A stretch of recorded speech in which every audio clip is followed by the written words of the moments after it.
Hello बच्चों, स्वागत है आप सभी का हमारे चैनल बायोलॉजी लॉन्चर पे।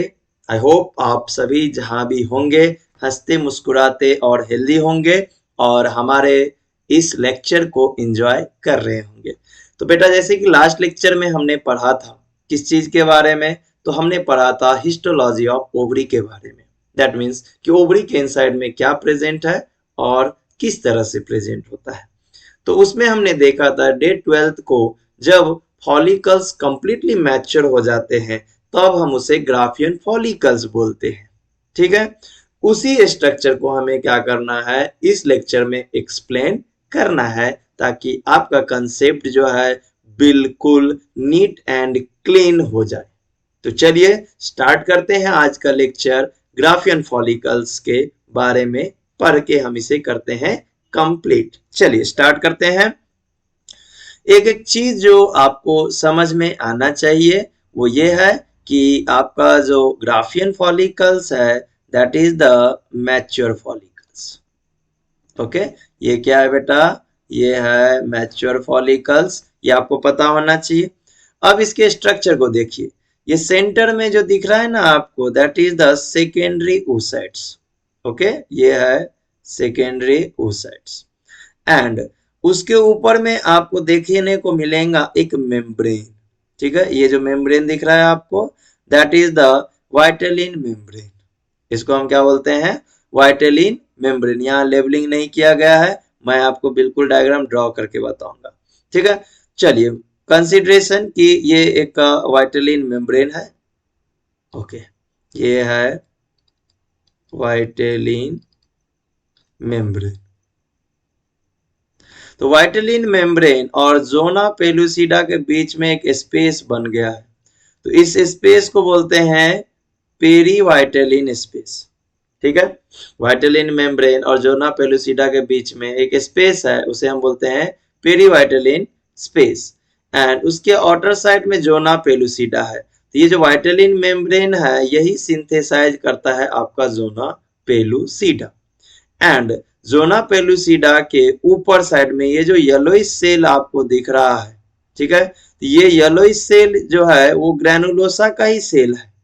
ठीक है, ये ग्रैनुलोसा का ही सेल है, लेकिन जब आपके ये ओव्यूल और वो साइड्स के सराउंडिंग में होते हैं तो ये डिफरेंशिएट हो जाते हैं। तो इंटरनल वाला जो रहता है वो कोरोना रेडियाटा बन जाता है और जो एक्सटर्नल वाला रहता है उसको क्यूमुलस ऊफोरस सेल्स बोलते हैं। ठीक है, corona radiata and cumulus oophorus. Okay, then उसके बाहर ये जो आपको दिख रहा है ना ग्रीन सेल दिख रहे हैं ये वाले layer that is the granulosa cells. ये जो सेल्स है ये क्या है, ग्रैनुलोसा सेल्स है एंड ग्रैनुलोसा के ऊपर में एक बेसमेंट मेम्ब्रेन दिखेगा जिसके ऊपर में आपको theca interna and theca externa देखने को मिलता है।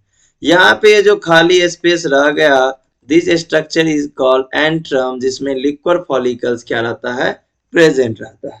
चलिए यही चीज मैं आपको थोड़ा सा डायग्राम बनाते हुए समझा देता हूं ताकि आपका जो कंसेप्ट है वो बिल्कुल नीट एंड क्लीन रहे।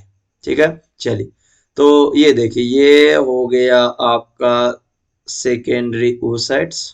ठीक है, ये जो स्ट्रक्चर है सेकेंडरी oocyte है और ये जो रेड हो गया ऊपर का membrane that is the vitelline membrane. Okay, vitelline membrane के ऊपर में मैं एक स्पेस बना रहा हूँ that is the pre vitelline space and उसके ऊपर में प्रेजेंट है एक layer that is the zona pellucida. Okay, ये एक लेयर है that is the zona pellucida. मैं लेबलिंग के बजाय आपको नाम बताते जा रहा हूँ, आप समझते जाना उसको। जोना पेलुसिडा प्रेजेंट है। जोना पेलुसिडा के ऊपर में प्रेजेंट है कोरोना रेडियाटा, ये एक रेडिएटेड सेल्स होते हैं। ओके,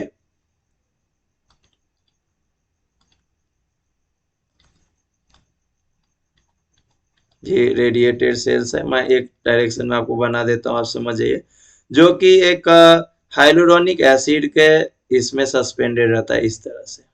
ठीक है, इस पूरे स्ट्रक्चर को बोला जाता है क्यूमुलस ऊफोरस। ये जो स्ट्रक्चर दिख रहा है ना आपको क्यूमुलस ऊफोरस, ये पूरे स्ट्रक्चर को जो मैंने अभी तक आपको ड्रॉ करके दिखाया है। ओके, देन ये स्ट्रक्चर जो है कंप्लीटली जो है आपको मीन्स सराउंडिंग में से मिलता है। एंड इसके बाहर ये एक है बेसमेंट मेम्ब्रेन, और बेसमेंट मेम्ब्रेन के इनसाइड में ये जो स्ट्रक्चर है ये है ग्रैनुलोसा। ये ग्रैनुलोसा का सेल है, ठीक है। ये बेसमेंट मेम्ब्रेन है, उसके ऊपर थीका इंटरना है, थीन होता है ये, एंड इसके ऊपर में थीका एक्सटर्ना है। ये आपको एक बेसिक स्ट्रक्चर मैंने दिखा दिया, इसमें लेबलिंग नहीं किया मैंने, बस आपके डायग्राम को कोरिलेट करके बताया कि ये किस तरह से डिफ्रेंसिएशन है और किस तरह से ये रीजन प्रेजेंट रहता है। यहाँ पे हमारा एक रीजन जो है वो है हिलॉक रीजन। हिलॉक रीजन यानी ऐसा रीजन जहाँ आपके सेकेंडरी ओसाइट जो है आपके ग्राफियन फॉलिकल से अटैच है, ठीक है। ये आपको पता होना चाहिए। अब चलते हैं हम इसके थ्योरी पॉइंट पे और एक एक कंसेप्ट जो है वो हम कर लेते हैं क्लियर। ग्राफियन फॉलिकल्स यानी कि मैच्योर ओवेरियन फॉलिकल्स, ठीक है। And eccentric secondary oocyte is surrounded by non-cellular layer that is the zona pellucida। कौन सीक्रेट करता है? वाइटेलिन मेम्ब्रेन, अभी अभी मैंने आपको बताया था। एंड आउटर मोस्ट प्रोटेक्टिव जो फाइब्रस कवरिंग है उसे हम थीका एक्सटर्ना बोलते हैं, उसके इनर साइड में थीका इंटरना है, और ये हार्मोन प्रोड्यूस करता है एस्ट्रोजन, जो ऑलरेडी हमने बताया आपको कि फॉलिकल्स जो डेवलपिंग फॉलिकल्स है वो एस्ट्रोजन रिलीज करता है। इनर टू इट, इसके इनसाइड में थीका इंटरना के इनसाइड में फॉलिकुलर सेल्स क्या बनाता है? मेम्ब्रेना ग्रैनुलोसा बनाता है, और यही मेम्ब्रेना ग्रैनुलोसा जो रहता है ये नीचे आपका क्या बनाता है? तो डिस्कस प्रोलिगेरस एंड कोरोना रेडियाटा, जो कि ओवम के आउटर साइड में प्रेजेंट रहता है।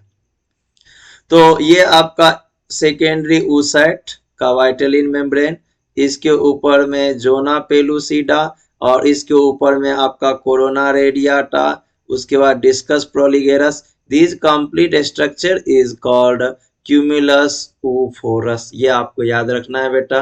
Cumulus oophorus is the term used to oocyte and surrounding granulosa. आ गया ना? यस। और उसके बाद इसके सराउंडिंग के बाद आपने देखा कि ये खाली जगह था यहाँ पे बीच में। This structure is vacant space is called antrum, जिसमें क्या फील्ड रहता है? तो फ्लूइड फील्ड रहता है, फॉलिकुलर फ्लूइड रहता है। ओके, एंड उसके बाहर जो रहता है वो रहता है मेम्ब्रेना granulosa. Antrum is field with liquor follicles, ये चीज ऑलरेडी आपको यहाँ पे मेंशन है। फिर से यहाँ पे आपको ग्राफियन फॉलिकल्स का स्ट्रक्चर वही दिखाया गया है। ओके, एंड नेक्स्ट लेक्चर में हम पढ़ेंगे बेटा किसके बारे में? तो नेक्स्ट लेक्चर में हम पढ़ेंगे यूटेरस के बारे में, यूटेरस के साथ साथ जो है वजाइना के बारे में, एंड उसके साथ साथ जो है उल्वा के बारे में, ठीक है। ये तीन चीजें हम पढ़ने वाले हैं नेक्स्ट लेक्चर में। प्लेलिस्ट में आपके वीडियो दिख जाएगा, आप जरूर देखें और आपका जो भी कंसेप्ट है वो बिल्कुल क्लियर कर दें। हम डायग्रामेटिकली भी बताते हैं आपको, उसके साथ साथ आपको थ्योरी नोट्स भी देते हैं। आप अगर ये पीपीटी लेना चाहें तो मुझे बायोलॉजी लॉन्चर इंस्टाग्राम पे मैसेज करें, मेरे व्हाट्सअप नंबर ले वहां से, और मीन्स उसके बाद डायरेक्ट आपको जो है पीपीटी मिल जाएगा, ठीक है। चलिए, आई होप आपको वीडियो क्लियर हो गया होगा। If you have any query, अगर गलती से भी कोई भी चीजों की समस्या प्रॉब्लम जो भी चीजें हैं आपको रह गया हो, आप बिल्कुल पूछिए, हम जरूर बताएंगे। तब तक के लिए बाय बाय।